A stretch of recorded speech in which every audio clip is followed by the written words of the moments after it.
ప్రేమ స్వరూపులారా, perwujudan kasih. సర్వత్రా నిండినది దైవమే. Sadarilah bahwasanya Tuhan itu ada di mana-mana. ఇందు కలడందు లేదని సందేహం వలదు. Kalian tidak sepantasnya meragukan hal demikian, lalu berpikir bahwa Tuhan hanya ada di sini dan bukan di sana.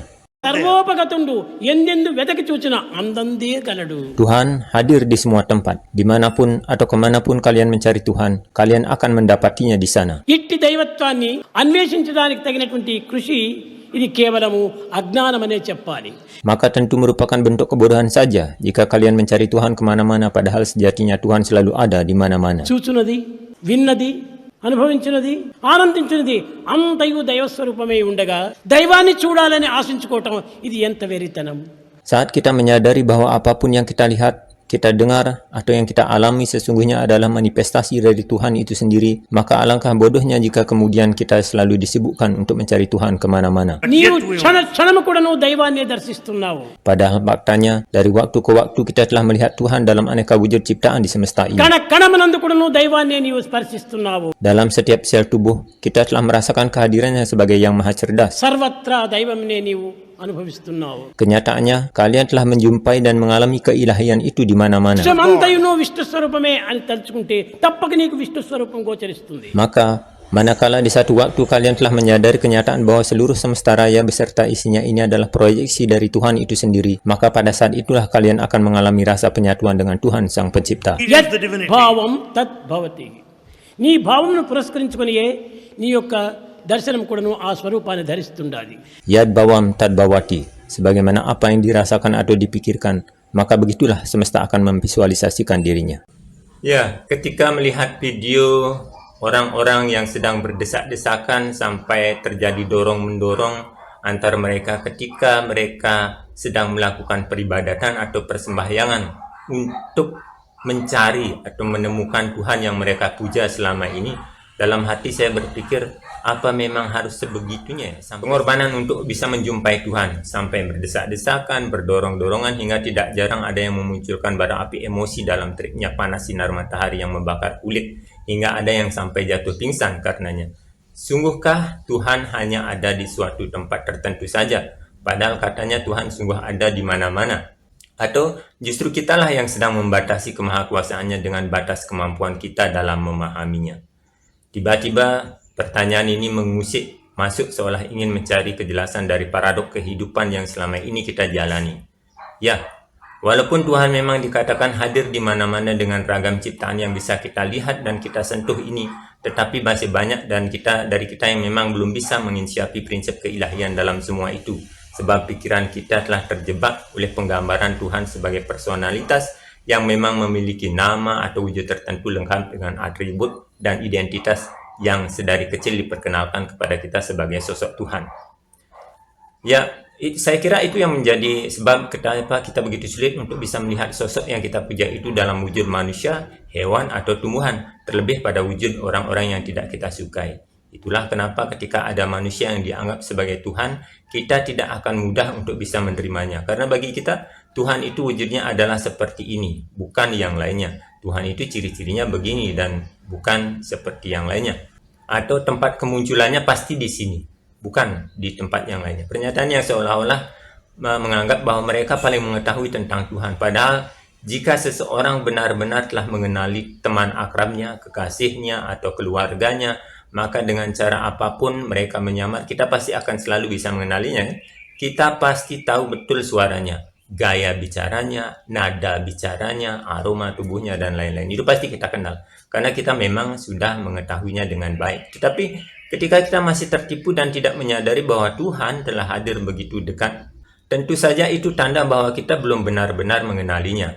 Ini contoh logika yang sederhana saja. Kita terjebak dalam pemahaman keliru yang menyatakan bahwa Tuhan hanya bernama si A atau si B dan hanya tinggal di tempat tertentu saja dan hanya bisa didekati oleh orang-orang tertentu pula. Itulah yang menjadi sebab kenapa pemahaman seperti itu sering membuat orang menjadi gagal paham dalam beragama atau berkeyakinan. Kita mencari dan mengagungkan Tuhan yang belum benar-benar kita kenal sambil mengabaikan sisi kemanusiaan atau aneka ciptaan yang menjadi representatif dari kemahahadirannya.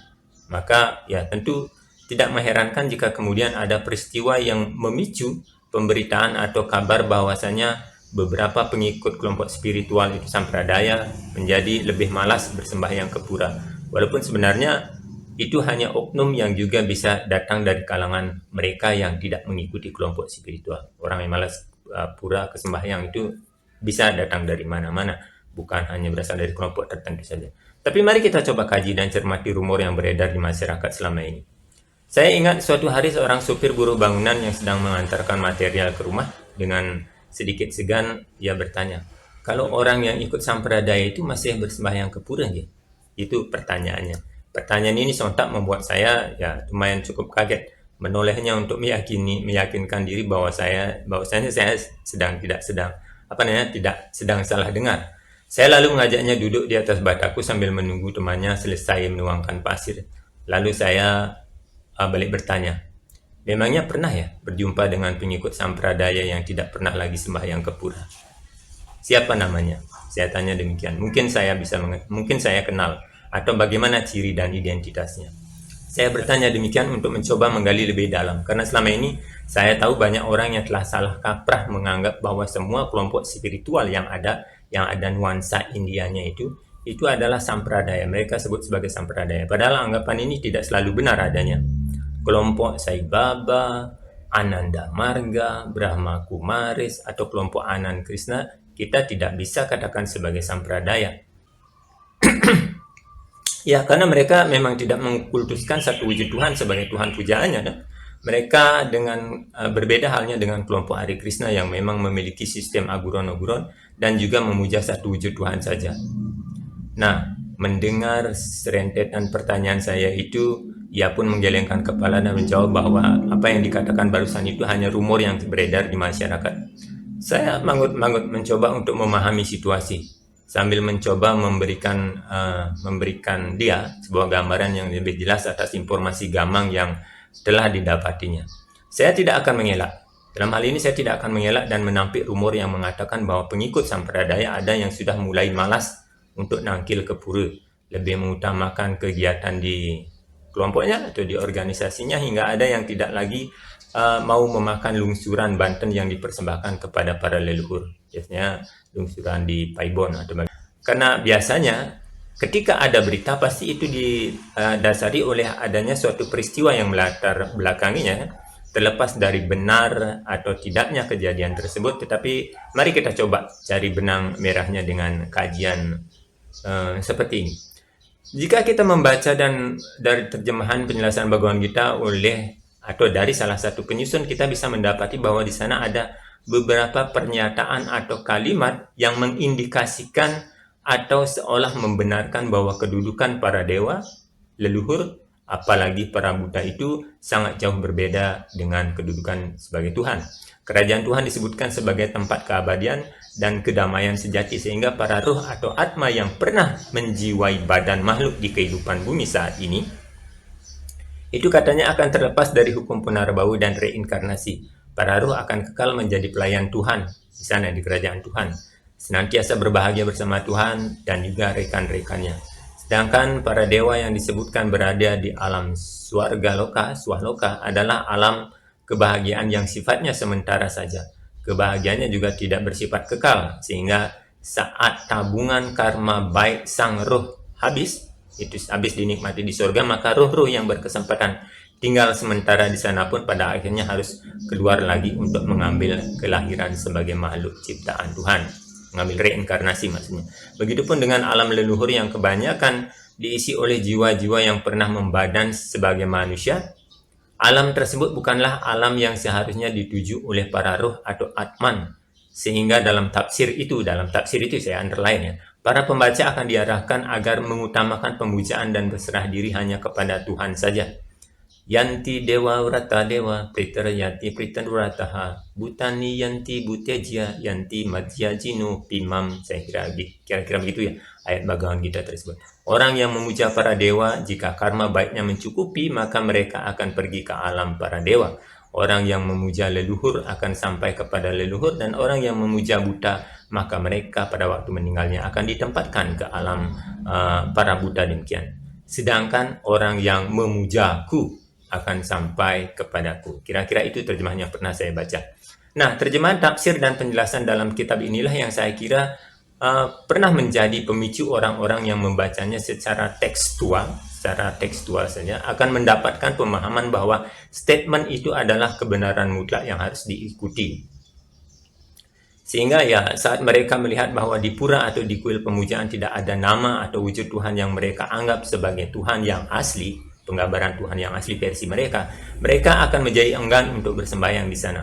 Karena baginya, ya tempat itu mungkin hanya merupakan tempat pemujaan pada leluhur atau para dewa saja. Takabur memahami kebenaran bahwa Tuhan yang sebenar-benarnya pasti hadir di mana-mana.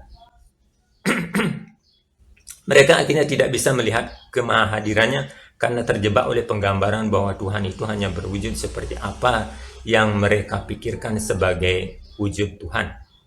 Sikap seperti ini tentu saja tidak bisa disalahkan karena siapapun pasti akan menghendaki dan mengharapkan untuk mendapatkan kebahagiaan abadi sebagaimana disebutkan tersebut yang bebas dari penderitaan dan kesengsaraan. Tetapi ya sayangnya pandangan seperti itu seringkali telah tersekat oleh pemahaman keliru karena membatasi Tuhan hanya pada satu nama dan rupa saja. Padahal Tuhan kita yakini sebagai yang maha kuasa, tidak terpikirkan dan tidak bisa dibatasi oleh ruang dan waktu. Ya, pemahamannya demikian. Maka jika ada apapun di semesta ini yang bukan dirinya, lantas kenapa kita harus membatasi kemahakuasaan beliau dengan nama dan wujud tertentu saja? Kita berpikir bahwa Tuhan itu hanya dikenali atau dipahami oleh sekelompok orang saja sebagai yang berwujud begini dan bukan seperti wujud yang lain. Jadi itu kan kita akhirnya terjebak dalam sekat pemikiran tersebut. Padahal ini terjadi kontradiktif, terjadi paradok. Satu sisi kita menginsafi bahwa Tuhan itu ada di mana-mana, tetapi satu sisi kita hanya berpikir bahwa Tuhan itu hanya ada di satu tempat tertentu saja.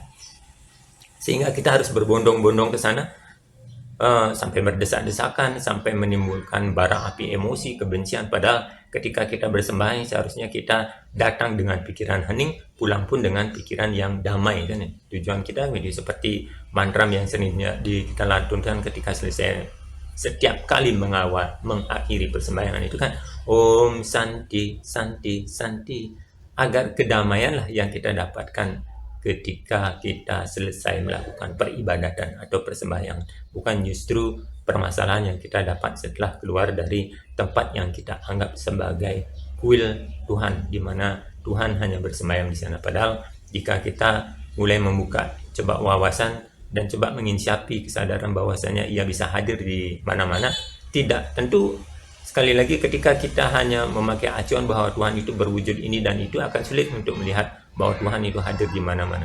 Tetapi ketika kita mencoba untuk mengatakan bahwa Tuhan itu bukan siapa tetapi apa, sebagai sebuah kecerdasan semesta yang melingkupi semua ciptaan yang ada, bahwa ia hadir di mana-mana sebagai kecerdasan semesta yang membuat segala sesuatu yang tampak di muka bumi ini amazing, begitu unbelievable, tidak bisa kadang tidak bisa dipikirkan, tidak bisa dibayangkan kemahakuasaan dan kemahakaryaan beliau yang super ini.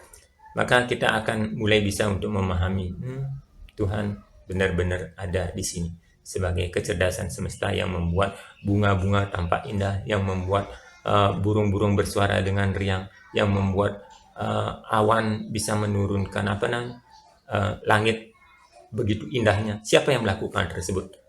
Ya tentu saja Tuhan. Tuhan dalam wujudnya sebagai apa? Sebagai kecerdasan semesta tak terbatas. Semoga ini bisa menjadi perenungan untuk kita bersama. Semoga pikiran yang baik datang dari segala arah. Om Santi Santi Santi Om.